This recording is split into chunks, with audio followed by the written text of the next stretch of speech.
Assalamualaikum. Selamat bergabung dalam mata kuliah pengantar tes proyeksi. Di awal pembelajaran ini, Anda telah mempelajari definisi dan fungsi proyeksi.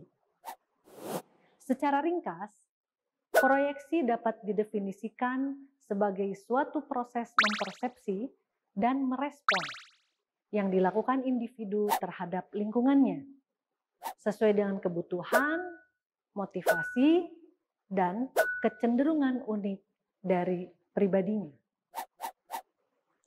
Proyeksi berfungsi sebagai pertahanan diri terhadap rasa cemas, konflik, frustrasi, terhadap tekanan-tekanan yang menyakitkan ego. Sehingga hasrat-hasrat dari dalam diri individu itu secara tidak sadar akan dilemparkan keluar. Proyeksi juga berfungsi membantu kelancaran usaha penyesuaian diri individu terhadap lingkungannya. Lalu seperti apa teknik tes proyeksi itu? Apakah berbeda dengan tes non-proyektif? Nah, di dalam subtopik yang akan disajikan pada pertemuan kali ini, kita akan membahas tentang perbedaan tes proyektif dan tes non-proyektif. Perbedaan pertama antara tes proyektif dan tes non-proyektif adalah bahwa stimulus tes non-proyektif sudah memiliki struktur yang jelas. Sedangkan stimulus tes proyektif bersifat ambigu. Sebagai contoh, pada tes non-proyektif, misalnya pada tes WPPSI, di sini stimulusnya sudah jelas, yaitu subjek harus menunjuk atau menyentuh hidungnya. Jadi jelas bahwa objek yang dituju adalah pengetahuan subjek tentang hidung. Jadi di sini stimulusnya sudah benar-benar jelas. Berbeda dengan pada tes proyektif. Di sini stimulusnya berupa gambar-gambar seperti ini.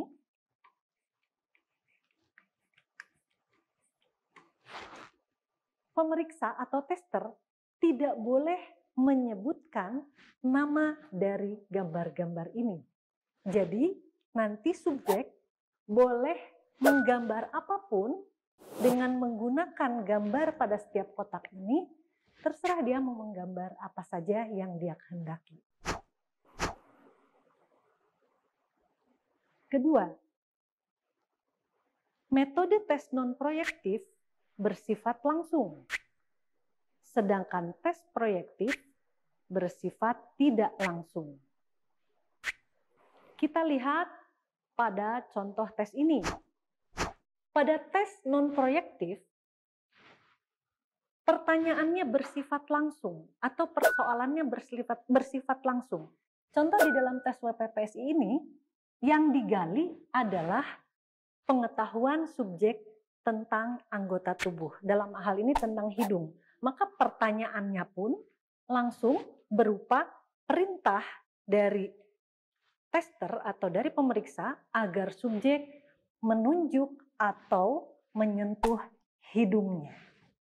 Jadi sudah jelas. Sedangkan pada tes proyektif, misalnya, yang akan digali dari subjek adalah motivasinya. Maka tugas subjek bukan menceritakan motivasi dia, tetapi dia menggambar.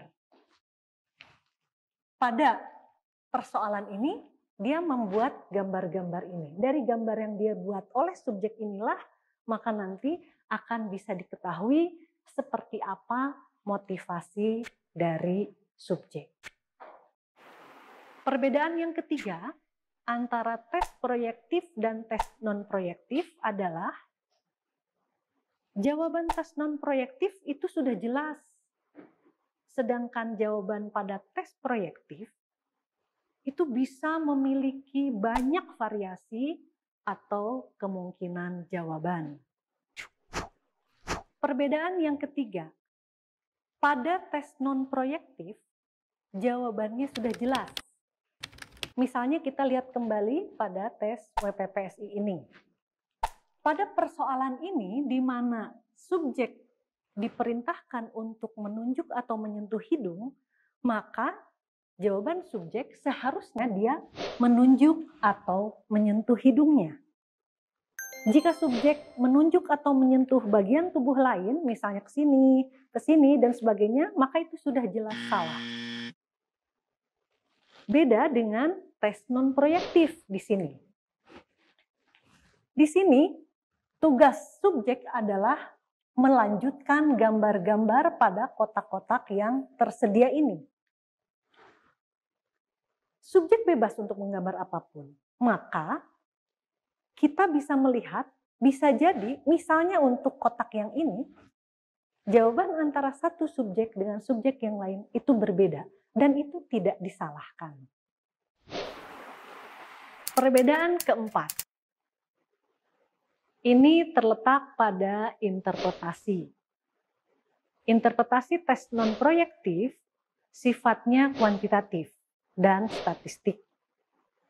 Sedangkan pada tes proyektif, interpretasinya bersifat kuantitatif, kualitatif, dan statistik.